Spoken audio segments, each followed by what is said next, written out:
بسم اللہ الرحمن الرحیم یوٹیوب چینل شمیر BKW وائس کے معزز دیکھنے والوں کو السلام علیکم۔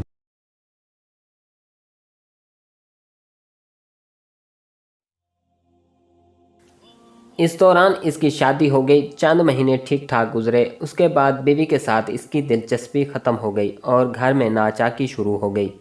لیاقت علی نے بتایا کہ مقتول کی بیوی بڑی اچھی اور شریف لڑکی تھی اور اس کے والدین اور خاندان کے دیگر لوگ بھی بہت اچھے اور نیک لوگ تھے، لیکن مقتول کا رویہ ان کے ساتھ ٹھیک نہیں رہتا تھا۔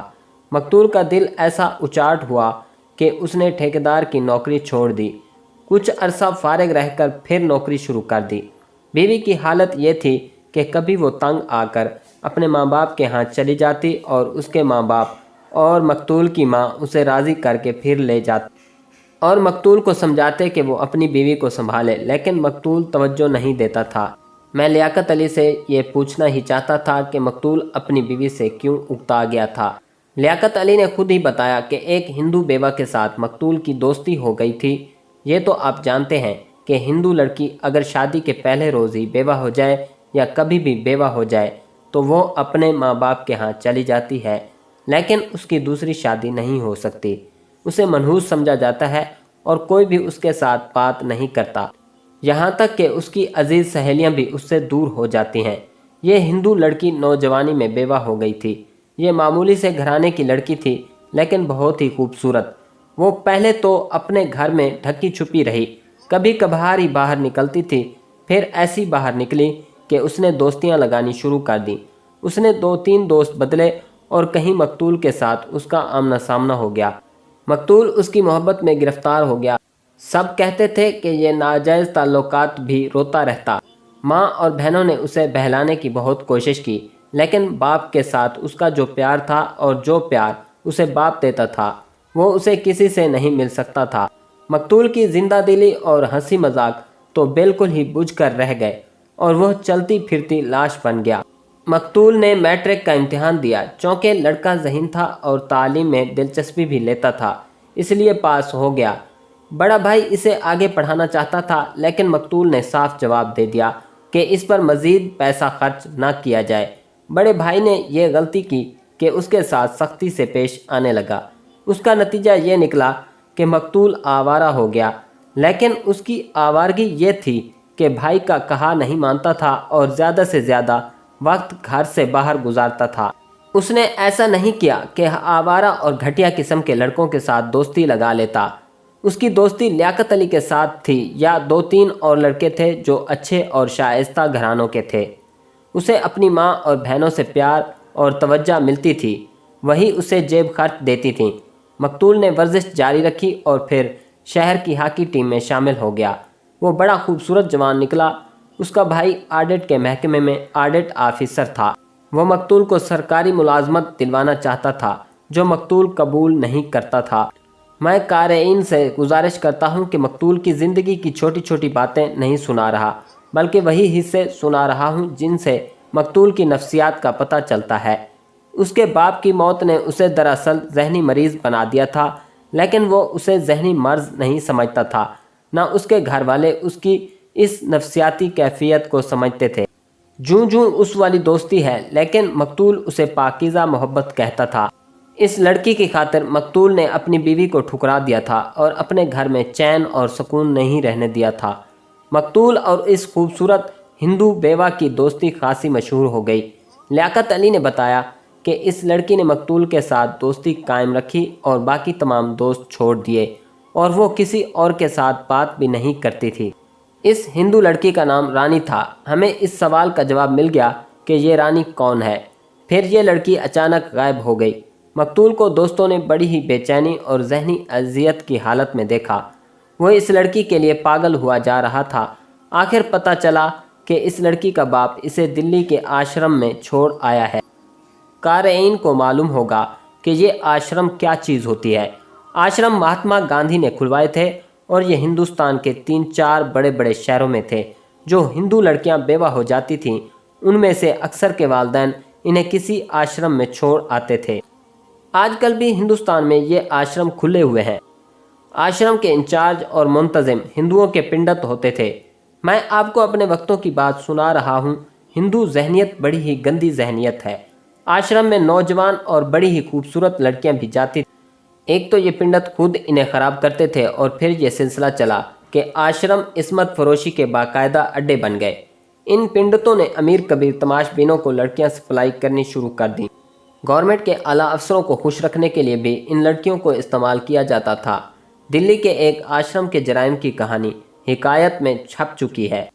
इसकी तफ्तीश इंस्पेक्टर ज़ुबैर हुसैन रिजवी मरहूम ने की थी और ये कहानी उन्होंने ही लिखी थी। रानी को दिल्ली के आश्रम में भेज दिया गया। लियाकत अली ने बताया कि 4-5 महीने पहले मकतूल की जहनी हालत ऐसी बिगड़ी कि एक रोज़ वो लियाकत अली को बताकर दिल्ली चला गया और ये कह गया कि वो किसी दीनी मदरसे या मस्जिद में बैठ जाएगा और बाकी उम्र गोशा नशीनी में गुजारेगा। मकतूल ने दीनी तालीम अच्छी खासी हासिल कर ली थी। फिर मकतूल ने दिल्ली से लियाकत अली को ख़त लिखा और बताया कि उसने एक मस्जिद की इमामत कर ली है। इस खत में उसने ये भी लिखा कि उसे रानी मिल गई है, लेकिन वो आश्रम की कैद से निकलकर अजमेरी गेट की कैद में चली गई है। लियाकत अली ने अपनी राय ये दी कि मकतूल जहनी मरीज़ हो गया था। हमने लियाकत अली से कहा कि वो हमें मकतूल के घर ले चले। वो हमें साथ लेकर चल पड़ा, खुद ही अपना दुश्मन बन गया। मकतूल के घर वाले गहरी नींद सोए हुए थे। तीसरी दस्तक पर दरवाज़ा खुला। ये कोई मामूली सा मकान नहीं था, बल्कि बड़ी अच्छी हवेली थी। दरवाज़ा मकतूल के बड़े भाई ने खोला। वो शक्ल सूरत और अंदाज से ही पता चलता था कि पुरवकार और मुअज़्ज़ज़ आदमी है। उसने बड़ी शाइस्तगी और अदब से हमारा इस्तकबाल किया। हमने उसे बताया कि हम CIA के इंस्पेक्टर हैं। वो कुछ परेशान हुआ और बोला कि अंदर तशरीफ़ ले आएं, बाहर खड़े रहना मुनासिब नहीं। अंदर ले जाकर उसने हमें बैठक में बिठाया। बैठक का फर्नीचर और आराइश व ज़ीबाइश की दीगर अशिया देखकर अंदाज़ा होता था कि ये ऊंची हैसियत के लोग हैं। मकतूल का भाई हमें सवालिया निगाहों से देख रहा था।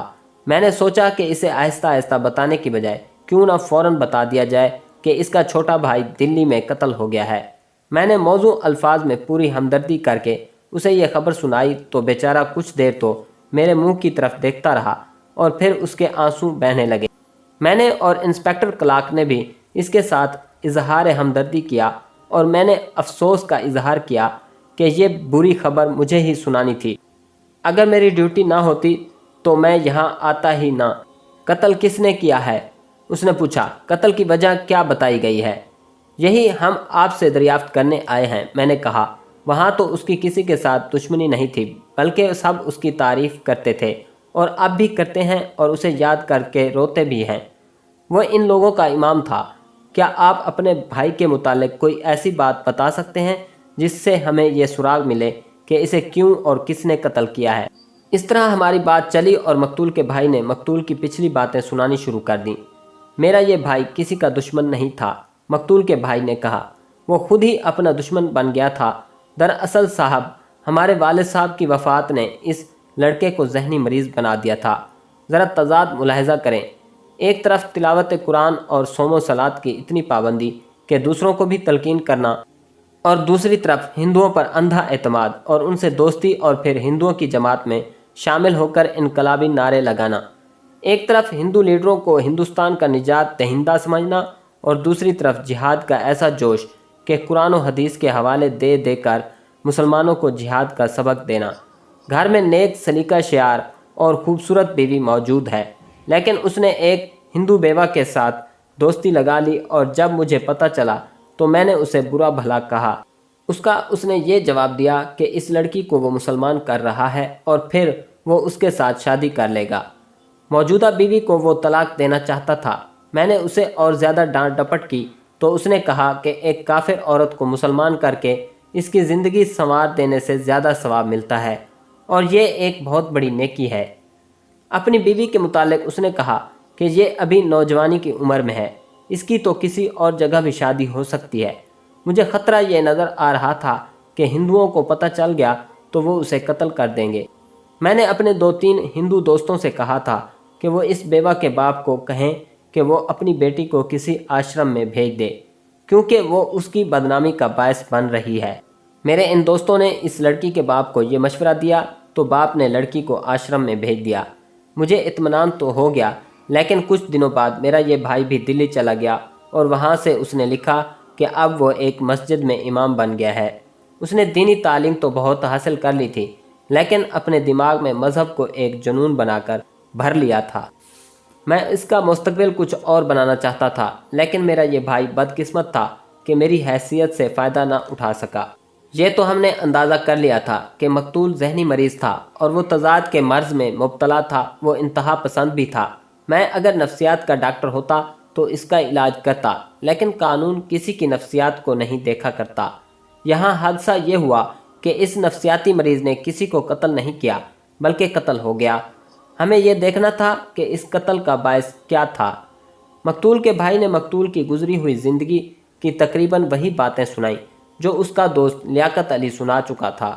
बड़े भाई ने कुछ और बातें ऐसी सुनाई जो लियाकत अली की ज़बान पर नहीं आई थीं।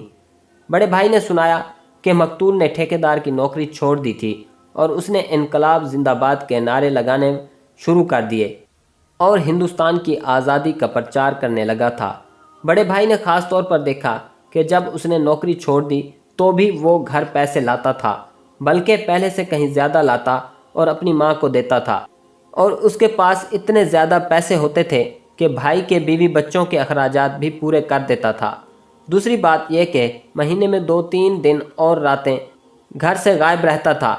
तीसरी बात यह कि इसने जापानियों को प्रोपेगेंडा इस तरह शुरू कर दिया था जैसे जापानी हिंदुस्तान को आज़ाद कराने आए हों। मकतूल के भाई ने एक बात यह भी बताई कि मकतूल को उसके दोस्त लियाकत अली ने गुमराह और ख़राब किया था। मकतूल लियाकत को अपना हमदर्द और मुखलिस दोस्त समझता था। वह जंग अजीम के अरूज का दौर था। जंग फैसला कुन मरहले में दाखिल हो गई थी। ये कोई ढकी छुपी बात नहीं थी कि हिंदुस्तान में जर्मनी और जापान के जासूसों की तादाद बहुत बढ़ गई थी।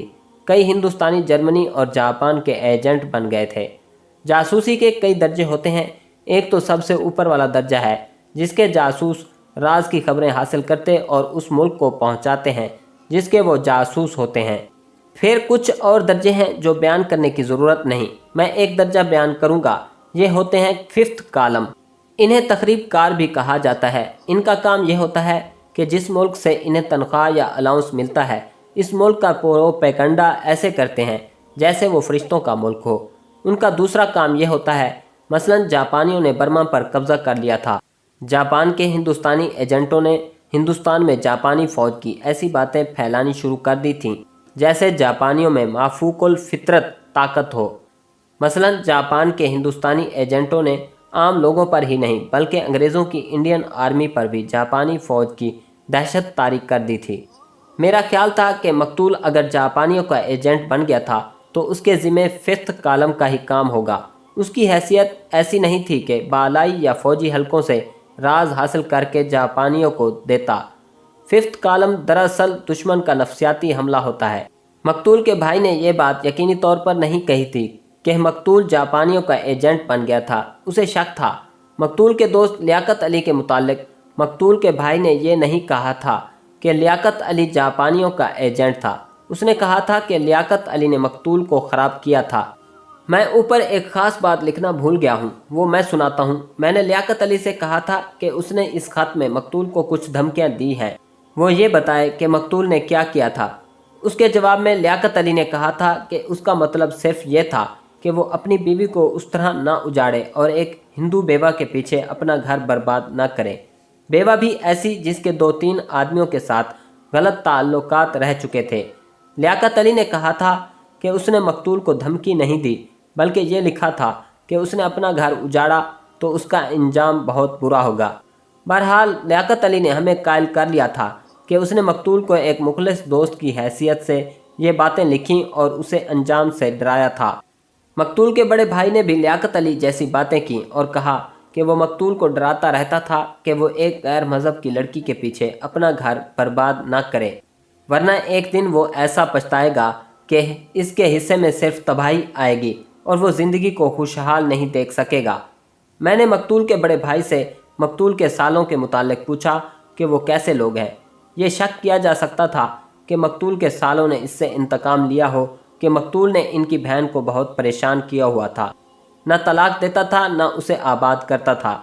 मकतूल के भाई ने बताया कि इन लोगों पर तो शक किया ही नहीं जा सकता क्योंकि वो मरे मिटे से और बड़े ही भले आदमी हैं। उसने कहा कि इन भाइयों पर इसे रहम आता है कि वो मिन्नत समाजत के सिवा कुछ भी नहीं कर सकते। मकतूल के घर से हम कुछ शक व शुबा लेकर निकले, लेकिन सुराग वाली कोई बात नहीं थी। हम जब वहाँ से वापस आ रहे थे तो इंस्पेक्टर क्लार्क ने कहा कि हो सकता है कि मकतूल को हिंदुओं ने ही कत्ल किया हो, क्योंकि उसने इनकी बेवा लड़की के साथ दोस्ती लगा ली थी और उसे मुसलमान करने की कोशिश में था। मैंने उसका ये शक यूँ रफ़ा कर दिया कि हिंदुओं ने उस बात पर अगर इसे कत्ल करना होता तो वो अपनी लड़की को आश्रम में ना भेजते, बल्कि मकतूल को कत्ल कर देते। अब लड़की दिल्ली के आश्रम में थी और मकतूल दिल्ली की एक मस्जिद का इमाम था। लेकिन लियाकत अली ने कहा है कि मकतूल को रानी दिल्ली में मिल गई है। इंस्पेक्टर क्लार्क ने मुझे याद दिलाया, ये वारदात हिंदुओं ने ही की है और इसका बायस रानी है। इंस्पेक्टर क्लार्क ने यह बात कहकर मेरे जहन में भी शक पैदा कर दिया। मैंने रानी के घर का एड्रेस मकतूल के बड़े भाई से ले लिया था। अगली सुबह हम वहां पहुंचे। रानी का बाप दुकानदार था, वो घर से जा चुका था। हमने उसके एक बेटे को उसकी दुकान पर भेजा कि उसे घर बुला लाए।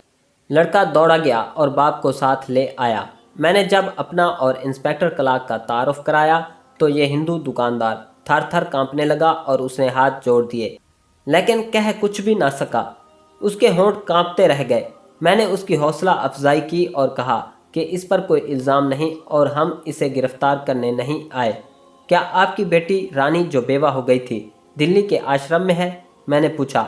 क्या उसका कोई सुराग मिला है? उसने कांपती हुई आवाज़ में पूछा। वो मिल गई है? क्या वो आश्रम में नहीं है? इंस्पेक्टर क्लार्क ने पूछा।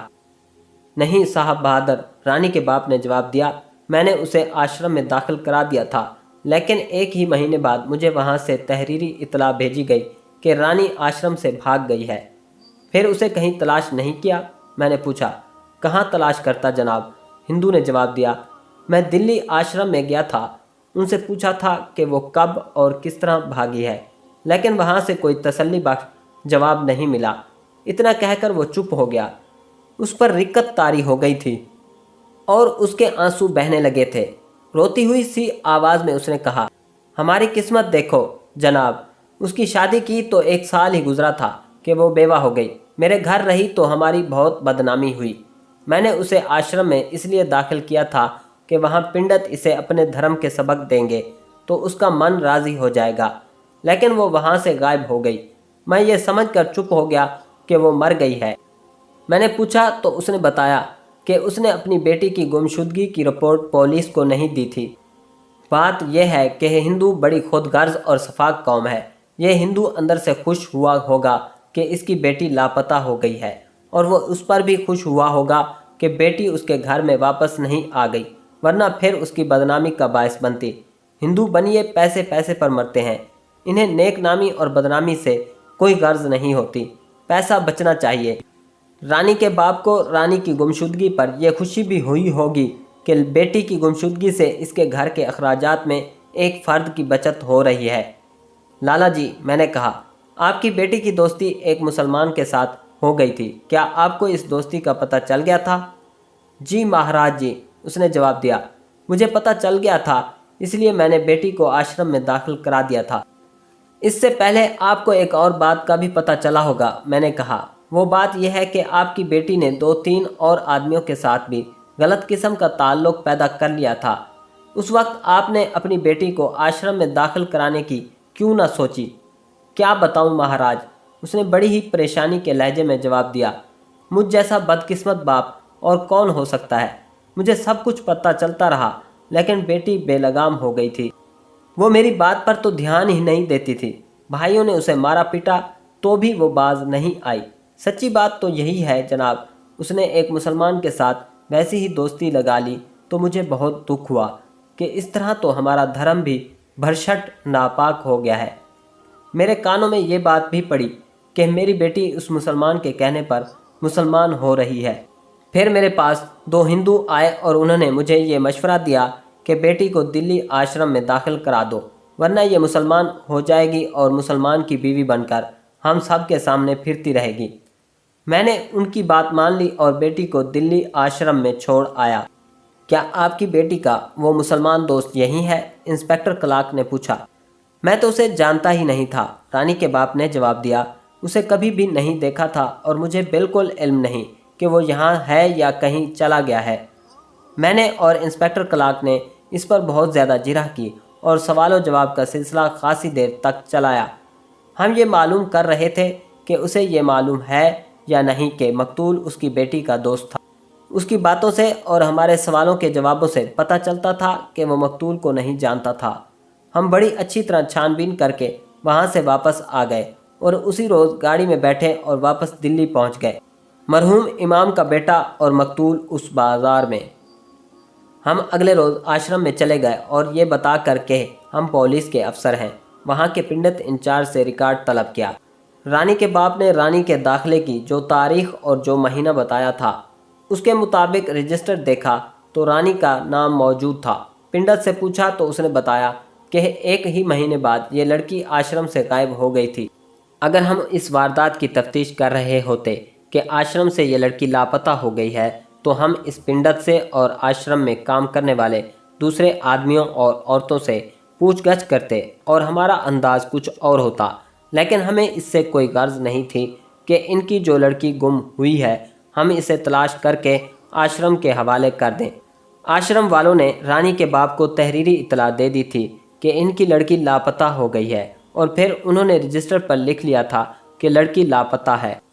एक बात बताएं पिंडित जी महाराज, मैंने अपनी दिलचस्पी की खातिर पूछा। एक लड़की लापता हो गई है और आपने पुलिस को इतला नहीं दी और ज़रा सी भी कोशिश या कार्रवाई नहीं की कि लड़की का खुरा खोज हासिल किया जाए। आपका ये रवैया ऐसा क्यों है?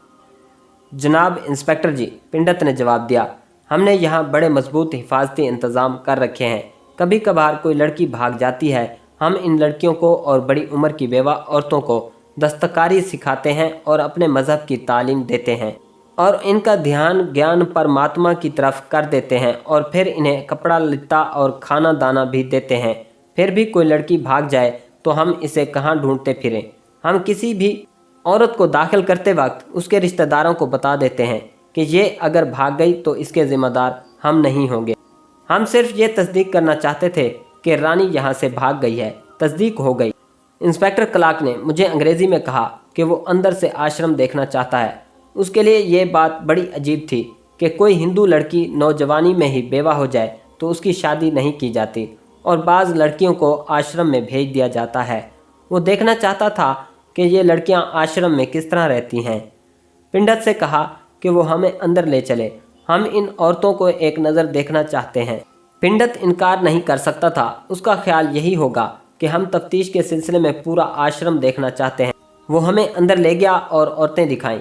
उनमें कुछ औरतें उधेड़ उम्र थीं, उन्होंने घूंघट निकाल लिए या उनमें से बाज़ अपने कमरों में चली गईं, लेकिन जो जवान साल थीं या जो नौजवान थीं वो बाहर निकल आईं और हमें देखने लगीं।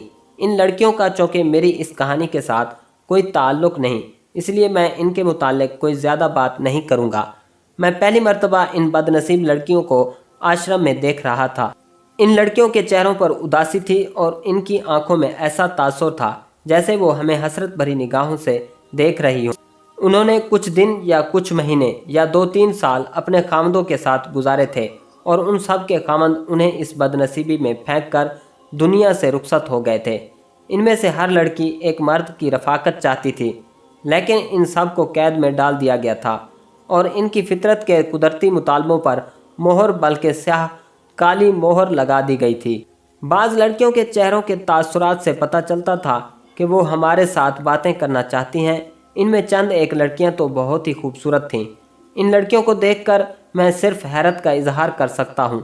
इंस्पेक्टर क्लार्क ने कहा, इन लड़कियों को देखकर ही हिंदुओं की जहनियत नंगी हो जाती है। क्या इससे बेहतर नहीं कि इन लड़कियों को जहर देकर मार ही दिया जाए? इस मुल्क के बादशाह तुम हो, मैंने कहा। यहाँ तुम्हारा कानून चलता है। तुम्हारे कानून ने सत्ती की रस्म को जुर्म करार दे दिया है, तो अपनी कौम से कहो कि एक कानून ऐसा भी बना दे कि बेवा के साथ ये सलूक भी जुर्म है। कोई लड़की या औरत जवानी में बेवा हो जाए तो उसे दूसरी शादी की आज़ादी दी जाए। बात यह है मलिक, इंस्पेक्टर क्लार्क ने कहा, हम किसी के मज़हब में दखल नहीं देना चाहते। मैं जानता हूँ कि हिंदू बेवा के लिए दूसरी शादी की ममानियत को उन्होंने अपने मज़हब का हुक्म बना रखा है। अगर ये अपनी लड़कियों पर ये जुल्म करने पर ही राज़ी हैं तो हम क्या कर सकते हैं। सत्ती को जुर्म इसलिए करार दिया गया था कि ये लोग एक औरत को ज़िंदा जला डालते थे। ये कत्ल है। वहाँ से हम हेडक्वार्टर में चले गए और क्यास के घोड़े दौड़ाने लगे। मेरे जहन में मकतूल के आखिरी अल्फाज गूंज रहे थे, अजमेरी गेट, रानी। मैं और इंस्पेक्टर क्लार्क एक ही नतीजे पर पहुँचे थे, वो ये कि रानी आश्रम से भागकर अजमेरी गेट के इस्मत फरोशों के पास पहुँच गई है या पहुँचा दी गई है। मकतूल के दोस्त लियाकत अली का बयान था कि मकतूल रानी से दिल्ली में मिला था। यहाँ से हमारे जहनों में दो शक आए। एक ये कि मकतूल की कहीं रानी के साथ उस वक्त मुलाकात हो गई जब वो आश्रम में थी। उसने रानी को वहाँ से भगाया और कहीं छुपा कर रखा। हिंदुओं को पता चल गया और वो रानी को ले गए और मकतूल को कत्ल कर दिया। ये शख्स ज़रा कच्चा सा था क्योंकि मकतूल ने मरते वक्त अजमेरी गेट का नाम लिया और साथ ये भी कहा था कि रानी को मालूम है। पहले तो हमें यही पता न था कि रानी कौन है, अब हमें रानी के मुतालिक मालूमात हासिल हो गई थी। दूसरा शक यह कि रानी अजमेरी गेट के किसी इस्मत फरोश के पास है और मकतूल के साथ इसकी मुलाकात हो गई और मकतूल ने उसे वहाँ से भगाने की कोशिश की और नाकाम रहा, या शायद कामयाब भी हो गया हो और अजमेरी गेट के लोगों ने जिनके पास रानी थी मकतूल को कत्ल कर दिया। इंस्पेक्टर क्लार्क ने कहा कि रानी यकीनन अजमेरी गेट के अंदर मौजूद है। उसका सुराग लगाना बहुत ही ज़रूरी है और सुराग जल्दी मिल जाए तो अच्छा है। हमारे लिए यानी पुलिस के लिए यह सुराग लगाना कोई ज़्यादा मुश्किल नहीं था। इस्मत फरोशों के बाज़ार पर पुलिस खास नज़र रखा करती थी। हमारे अपने यानी CIA के मुखबिर थे और थाने के थे। जिस थाने के तहत अजमेरी गेट आता था, हमने सोचा कि हर तरफ से मुखबिर इस्मत फरोशों के इलाके पर हमला कर दें। इस मकसद के लिए मैं और इंस्पेक्टर क्लार्क सब इंस्पेक्टर रज़ा के थाने में चले गए। मलिक साहब, सब इंस्पेक्टर रज़ा ने पहली बात ये बताई, पहले इमाम का बेटा तो पक्का बदमाश निकला है।